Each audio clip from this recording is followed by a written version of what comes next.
Upon entrance, you've got your formal living area here, dining room, little coat closet here, and then this is your kitchen. Kitchen's got small L-shaped, and then you've also got this this bar area here as like a eat-in nook, gas service to the home, which is nice. And then right off of the kitchen, you get the first bedroom. Bedroom number one's got a small closet. This is probably the smaller bedroom of the three.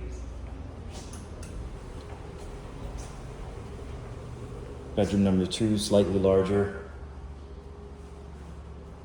This one has the ensuite bathroom. Actually, no, it's got a half bath. So that might be your primary.